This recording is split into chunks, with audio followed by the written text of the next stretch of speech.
Hello and welcome to Wizard World Virtual Experiences. I'm Victor Dandridge, the hardest working man in comics. We are streaming to you live on Twitch, Facebook, and YouTube, bringing you that Comic-Con life to the comfort of your home with these free, that's right, free celebrity panels, in addition to paid exclusive experiences, including private one-on-one video chats, custom recorded messages, and autographs, including these awesome celebs you're about to meet. On sale at wizardworldvirtual.com, of course, and those are always on sale and will continue to be so throughout the week. So even if you're watching a replay, definitely check out these once-in-a-lifetime experiences with your favorite cast members. Also, don't forget to check out the signed memorabilia and works of art from our favorite artists and vendors from previous virtual experiences and physical conventions at wizardworldvault.com. It is my pleasure, ladies and gents, to bring to you this virtual stage, Stars from Scary Movies. Now, before we get started, I have to apologize. Miss Ann Robinson won't be joining us. Unfortunately, she's a little under the weather, but should be back for the private video chats and autograph things later on this week. So no worries there. But we will have to desperately make do with these titans of horror, okay, of all the good, scary goodness. First and foremost, let's make some noise for Miss DIANE Salinger. Hello. Hi. Hello. Next, coming to the stage, we have Mr. James MURTAUGH. Hello. Hello, hello, hello. Can you see me? Or it's coming, slowly but surely. While we're waiting for that to kick in, let's hear it for Jimmy Workman. Hey guys, how are you? Hey, how are we doing? James, we still don't quite have you yet. I can see that. It looks like I'm deep in thought. It's contemplative. That's what that is. I'm in a state of panic, so I don't know. No, don't panic. We'll get you there. It's probably just a matter of you selecting the camera again. Sometimes that happens. It kind of turns out, there you are. Hello, welcome. That's what I'm talking about. Ladies and gents, we've got people tuned in from Texas, Washington, Florida, all ready to hear you guys talking. I'm sure we're about to get even more from all over the place. But before we get started, I just got to ask, how is 2020 treating you guys? Are you guys surviving, staying sane? Well, you look like you're managing. Like the Howling, I'm in a cabin in the woods right now. So that says so much. That says so much. I'm at the top of a mountain in Topanga Canyon, and I love it. I'm having the best time with my squirrels and my rabbits and a couple tarantulas and one rattlesnake that came up. Wait. Like it was all cute, and then you lost me with tarantulas. Like a pet tarantula? No, these are tarantulas that are in my back part off the porch.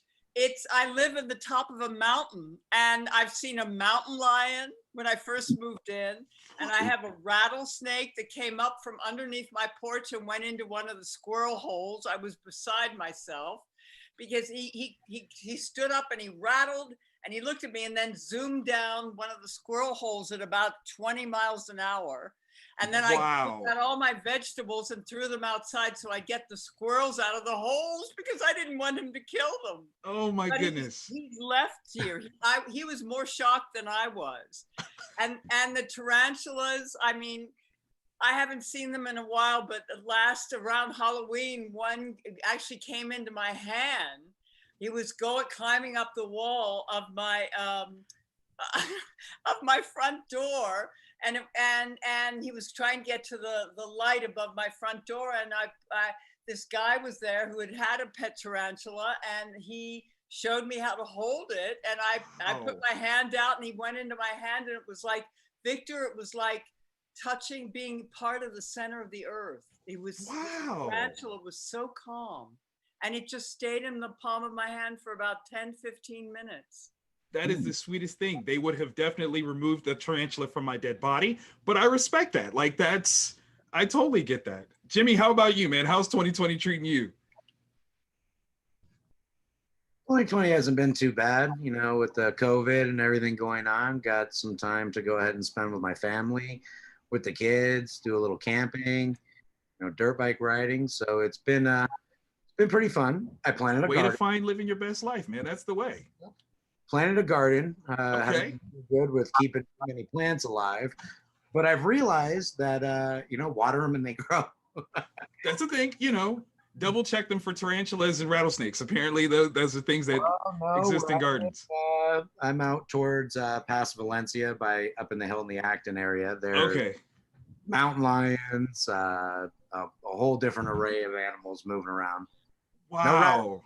yet, but you Don't know, you feel closer to nature in this time, Jimmy? Definitely feel that. pretty much. It's finally been. I've been able to calm down. Oh, That's yes, awesome. no, I do. I've been had some time to just relax. You know what, with the nature, with the gardening, going for walks. You know what, seeing all different things that normally on everyday life, when you know the busy bustle of work, school, kids, constantly being out everywhere. And everything that's gone on has forced a lot of people to just take a step back, relax, stay home, and you know, whether you know enjoy time or Right. you know increase more family activities or writing or you know any hobbies. It's you know it's been a little bit of a godsend, even though we're in a tough time. That's I'm true. afraid That's so true. I've been a little too close to nature myself. I'm from New York, and I miss the energy and I miss the people. And I'm afraid when the snows come, I'm going to get like Jack Nicholson and run around a little crazy up here. And so I'm not sure how long I'm going to last with nature. We'll send care packages and frequent visits as best as we can to make sure you're good. Okay, so horror. I'm a huge horror fan. I hope you guys are too, obviously, with your careers touching it so frequently. But it seems to be one of the most versatile genres of cinema. It can be scary, obviously, but it can also be psychological. It can be funny, oddly romantic. Do you think that's why horror is such an enduring and endearing genre for film? Diane, we'll start with you. Well, I love doing horror because it's the closest to theater. And you can really let it rip. You don't have to hold back. You don't have to hide what's going on, so it's just coming through the eyes. You can really let it rip. And I played in Dark House. I played the monster. I had such a good time. I played monsters in several of these horror movies, and it really is like theater. You know, you can just let it out and you get all your hostility out. It's fabulous. I have a wonderful time doing horror. I love that. I love that. James, what about you? Yeah, I love going to watching horror movies. I like being scared. I do, and if it's done well, like Get Out was one of the scariest movies I have ever seen. And then as an actor, you look at those and you say, "Oh my God, I'd love to be in one of those." And then to be chosen to be in a horror movie, I think it's every actor's dream to do a horror movie and to either do a western, either one of those two. I think because you really, as she said, you get to let it all out. Absolutely. Absolutely. Yeah. Jimmy, what about you, man? I mean, not everybody thinks of the Addams Family as horror, but they were creepy and they were kooky. Like, Yeah, that's absolutely. what I was about to say. I mean, look, I wasn't an actor prior to any of this. I was just found off of the street. And you know what? Horror movies after the Addams Family, as I started getting older, was a big part of my life. I love them. It's the whole thing. Uh-oh. You know, Coming back. something There we scary comes out and you automatically jump and just throw some hair. I mean, for me, I'd rather watch horror movies versus comedy because I think it keeps you focused and then throw them, hey, what's going to happen next? Right. Versus the next comedic joke that comes along. The Addams Family really wasn't mainstream horror, but there were still like the dark moments, the gray areas, and something that you would never see as an everyday family life. This was so far out of left field from the Jetsons and everything else to where you're eating rodents and critters. You've got trap doors and hiding places, and you never really see too much about the school, like children life with Wednesday and Pugsley as they grew. You saw little bits of it, but mainly it was getting into some real weird, odd. Love that. Love that. That's amazing. Oh my God, that's so good. We've got some questions already pouring in, which is amazing. Aaron Agawa asks to Jimmy, what's your favorite Addams Family memory? Okay, there's actually a bunch of them. I'd say when I was a kid, I had a huge obsession with fish tanks. Okay. in Pugsley's bedroom, there is a large fish tank that had different types of sharks. Um, so I'd say for me, it was that part of being able just to sit there at night after they stop filming or in between takes, just go sit there enamored by the sharks just swimming around and when they fed them. Off the set, like I said, I was never really an actor and I fell into it.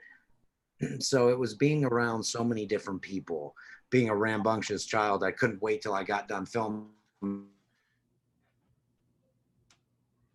Steve golf cart and go drive around the lot. That's So amazing. for me, there was two different experiences. A lot of fun. That sounds And they incredible. They definitely chased. I'll bet they did, man. That had to be amazing. Absolutely. Oh, it was a blast. That is so cool. Lloyd is asking, Diane, did you enjoy your time on Carnival? I missed that show. Oh my gosh.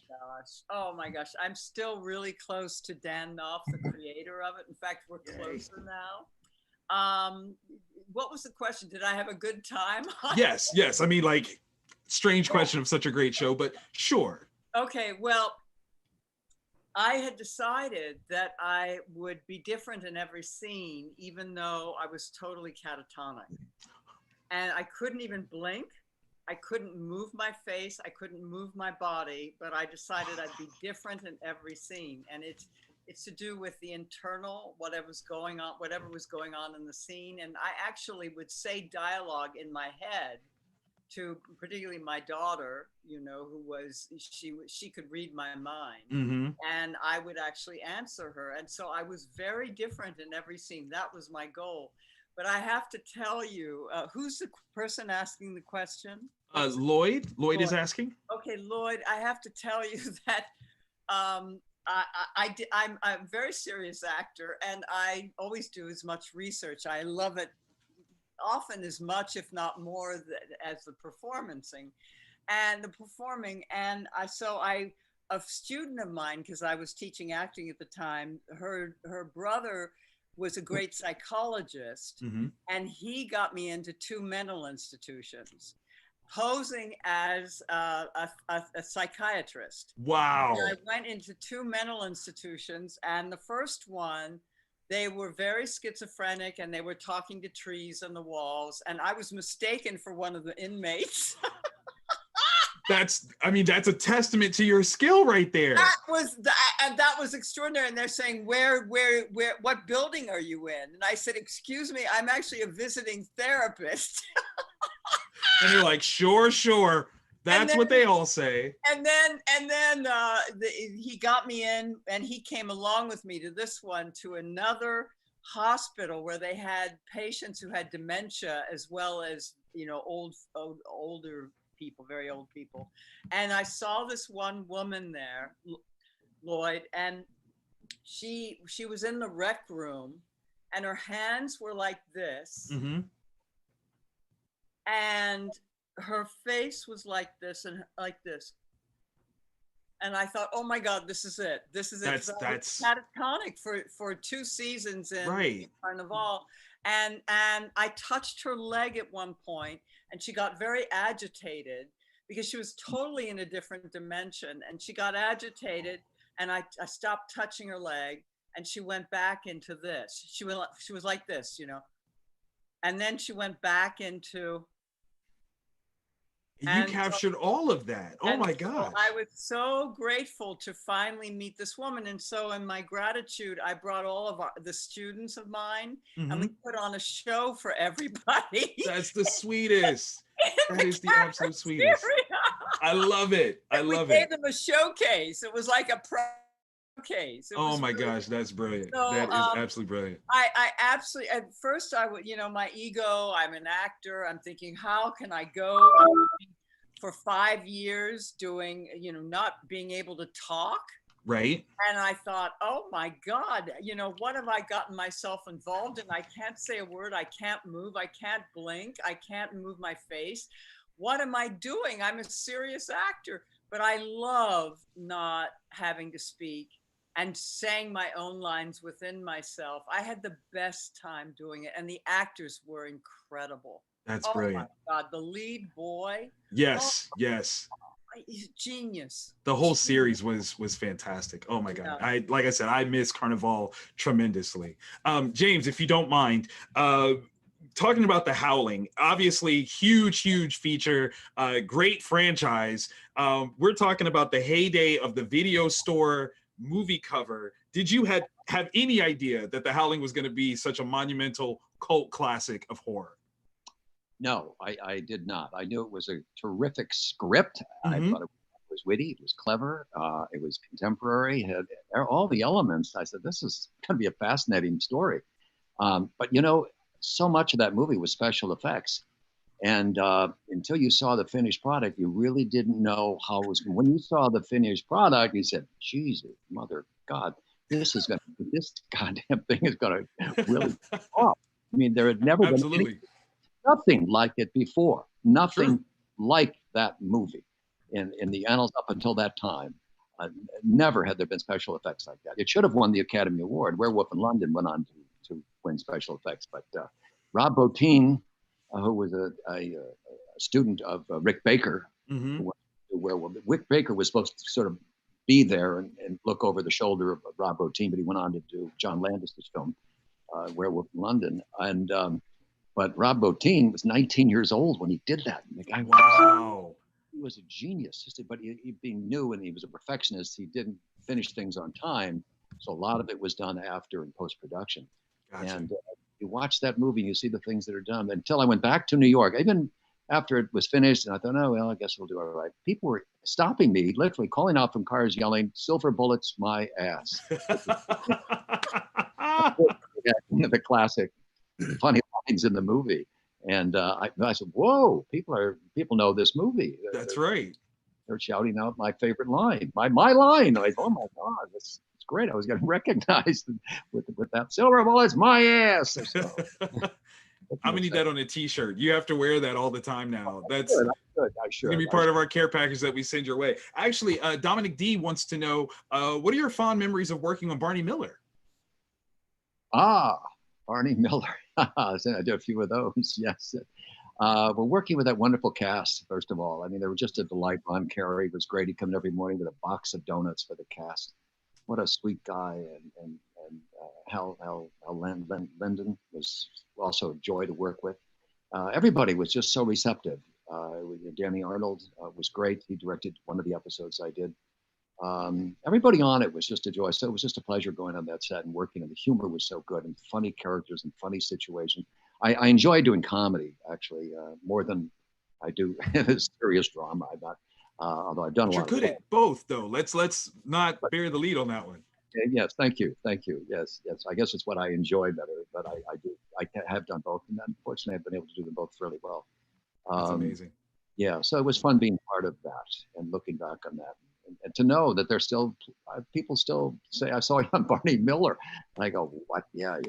So thank God now that we have all these Netflix and all these other shows. Yeah. That's right. We can keep the magic going. We can bring in new generations that'll love you all over again. Since we're obviously talking about horror stuff, what do you think makes a good horror movie? Like, what is it that's the secret sauce of good horror? Is it the gore? Is it the effects? Is it jump scares? Is it the monster? What do you guys think? Jimmy, let's start with you. I just lost it. You know, like I said before, it's for me, it's the just coming out of nowhere. Yeah, just sitting there and drinking a soda and just out of nowhere, you throw that soda up in the air, the popcorn goes this way. It's that quick jolt where your heart just jumps. That for me, that's what does it. That's the jump scare goodness. I like that. Miss Diane, what about you? What makes a good horror movie? Okay, I think I've never thought of this before. This is a very wonderful question. Thank you. I think it's what's left up to the imagination. Ooh. You give a hint of it, and Kurosawa is so brilliant at this. In Throne of Blood, which is his version of Macbeth, all you see when Lady Macbeth's head is getting chopped off, you see her going like this, and then you see the swordsman going like this, and all of a sudden there's splatters of blood on the white screen behind her. And that's all you see. So it's so left up to your imagination, and it's very sort of zen. I really think that is the most frightening, is the tensions, but there could be very little going on the screen. Well, the audience knows it's coming, and they're filling it in with your imagination. And it's like in Henry V, Shakespeare says, think when we talk of horses that you see them putting their proud hooves in the receiving earth, for 'tis your thoughts that must deck our kings. Here and there, jumping o'er time, turning the accomplishment of many years into an hourglass. You know, that it's the imagination that can create so much more than what you can on the screen. Absolutely. So much more frightening, because the unconscious comes up, and all of our nightmares from childhood and even adulthood. So it's what's the hint of something that the imagination fills in with, I think. Oh my God, I love that. I love that. James? I think it's the surprise. Like in The Howling, they were just average people. He cast me because I was just kind of the nice guy, the last person you would suspect ever to be a werewolf. It's like in Get Out, average people. Right. When you find out who they are, oh my God, and that's to be scary. That's when it starts getting scary. But you've got to be surprised people with not where they don't expect anything to happen. Yeah, I agree. Love it. I love it. Yeah. That's amazing. We've got a confession here. Kathleen Gross says that they had the biggest, most serious crush on Pugsley when they were growing up. So I'm just throwing that out there. That was just that popped up. It had to be said. That's real. Gotham Nightingale said that Miss Diane, you got everybody with the tarantulas, all right? Like everybody's creeped out with that one. But what other? I actually have a picture of me holding a tarantula last October. Oh my goodness! I can actually give it to people. I can send it to people. That might need to happen. We might need to add that to the signature things. Yes, yes.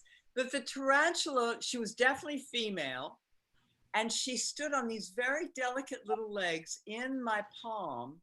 Wow. And it really felt, she was so calm, it felt like it was the center of the earth. I've never been this calm in my life with a tarantula in my hand. I would not be personally. Does anybody else have any special creepy crawly pets or anything? No. Nope. The guy's like, nah, not doing that. Not a big fan of spiders. No desire. I love that. I love that. Jose Mesa wants to know, what is the strangest fan experience that you guys have had? Jimmy, we'll start with you. Well, when I was younger, I would start getting fan mail, which I never have experienced. And then I had gotten a letter from a gentleman in prison. Whoa. And somebody mistakenly actually gave it to me. So I read it, and at 10, 11 years old, I was like, and I had to go, hey, Mom, what is penitentiary? What is this? So that was probably the weirdest experience. Okay. That I ever had. That's definitely grounds to start screening all your mail for some time. Yeah, I can understand that. That's probably about the oddest or the creepiest one I ever had. Okay, all right. That you know of. Nice letters from people who've said how the Addams family impacted their lives as growing up. Of course. Which was really nice. That's awesome. I've gotten some odd ones, and I've also gotten some really nice ones, and some special ones from people. I love that. James, what about you? I said that I did a commercial for A1 steak sauce. It ran for a long time. Like, what's a hamburger chopped ham? You know, I don't know if you're familiar with that. I do. Well, I had crazy fan experiences with that. The damn thing ran for about 8 years. And I was in a restaurant with my wife, and this guy, I saw him walk by the window, and I said, he comes back in the restaurant, walks by my table, and puts a bottle of A1 steak sauce on my table. He went to a store and bought a bottle. And wow. Thought it was the funniest thing in the world. Wow. A lot of crazy experiences with that A1 steak sauce, I have to tell you. Oh my goodness. That was bizarre. Was it even a steak restaurant? It was just an ordinary restaurant, and he went into a deli and bought a bottle of steak sauce, walked by my table and put it on the table, and just thought that was so funny. And I said, why are you doing this? Felt so good that he recognized me and knew what I did and thought by putting the bottle, I don't know what he was thinking, but it was stupid. Oh my but goodness. I was getting that all the time. I was becoming the A1 man. Listen, now A1's going to send you all kinds of steak sauce. I got enough steak sauce. I don't know. I had enough of that. But it was a great run. I'm not complaining. It was a great run. But boy, oh boy. That's too crazy. People just running by, flicking steak sauce at you, talking about silver bullets. That's a lot. That's a lot. Yeah, that was a lot. It was a lot. That was my big 15 minutes of fame as the A1 steak sauce. Well, it's the best steak sauce. What's a hamburger but chopped ham, right? There you go. There you go. Better on steak. Miss Diane, what about you?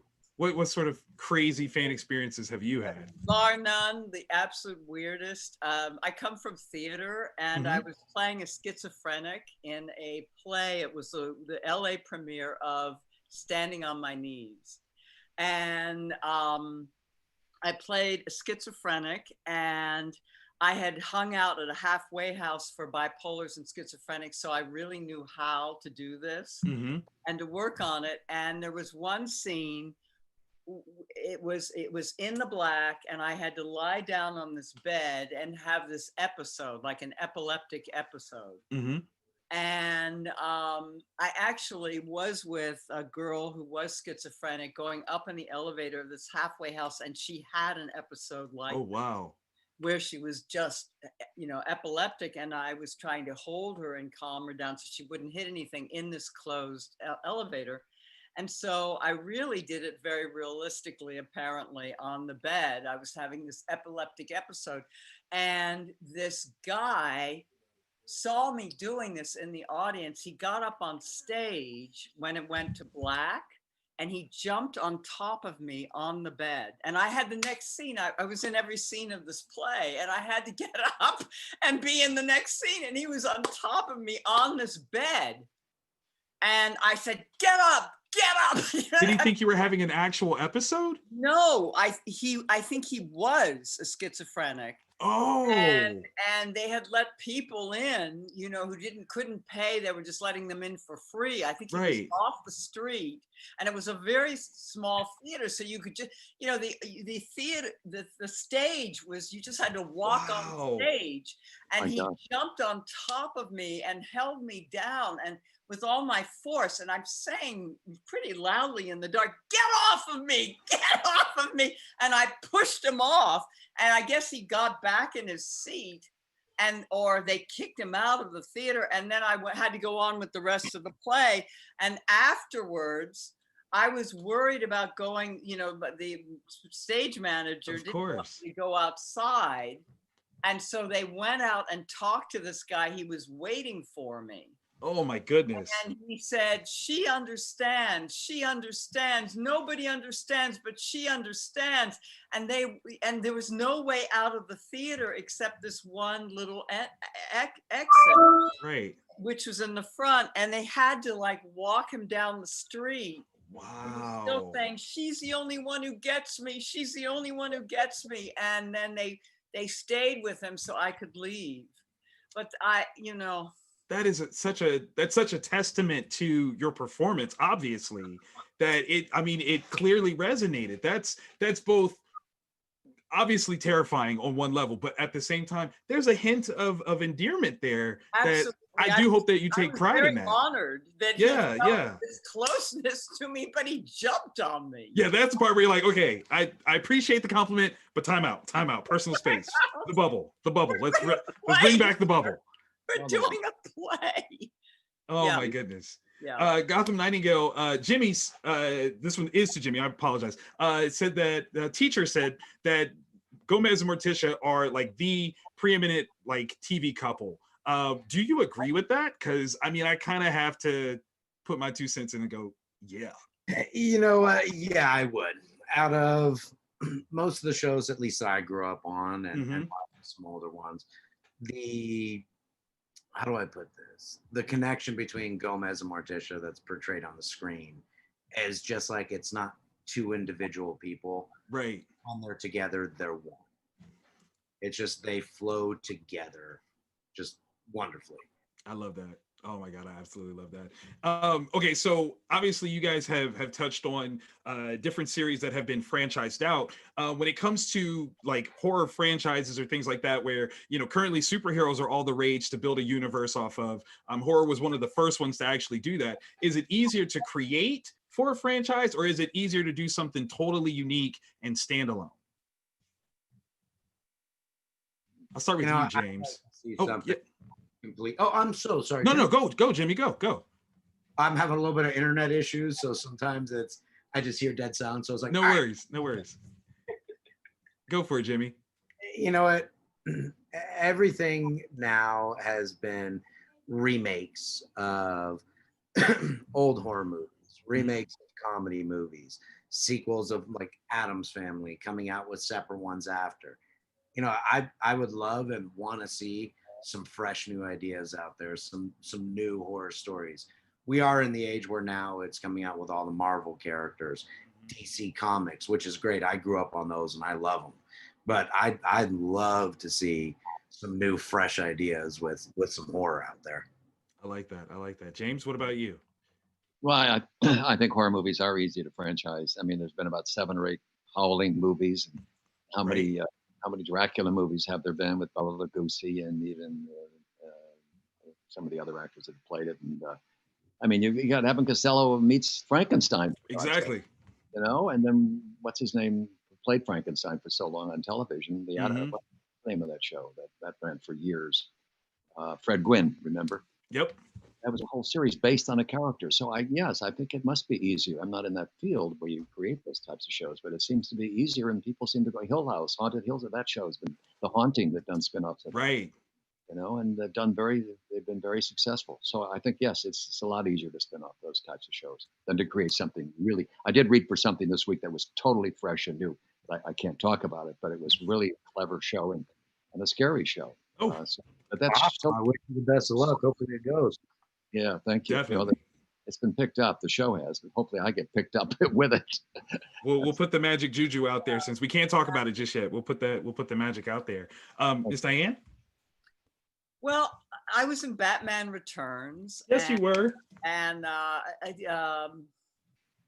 Rest Stop. They did Rest Stop 2 and Pee-wee's Big Adventure. I've done Pee-wee's Big Holiday just 3 years ago. I played a totally different character. I don't really understand the question. What is the question? Well, no. It's is it easier to create a character or be a part of a franchise series where you're not necessarily having to create something brand new, where you're kind of given more of a direction to be a part of something rather than having to create something brand new or live up to another idea?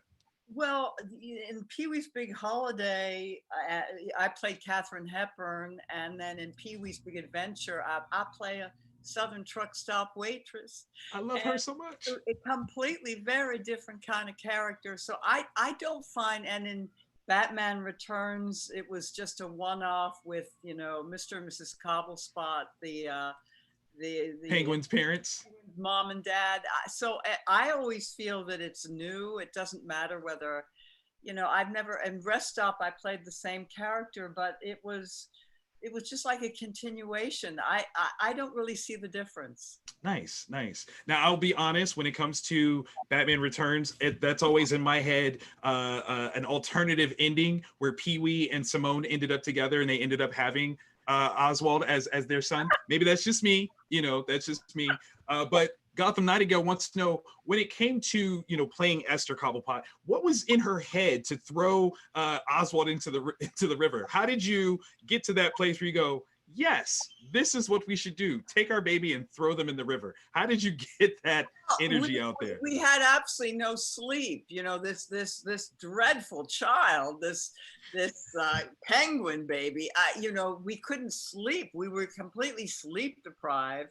And I think parents have these I've never been a parent in this lifetime, but I think parents have fantasies about throwing their babies over the bridge because we're completely sleep deprived. I mean, it kills the cat. The cat wanders by the cage and brilliant, very small little person who was so beautiful, and they made her be the penguin baby in the cage, you know, and taking, and they actually cut and brought a, you know, a stuffed animal cat that she actually pushed through the you know, the slats. Rating, that's amazing. And she was such a beautiful woman. Oh my God. And you know, you just,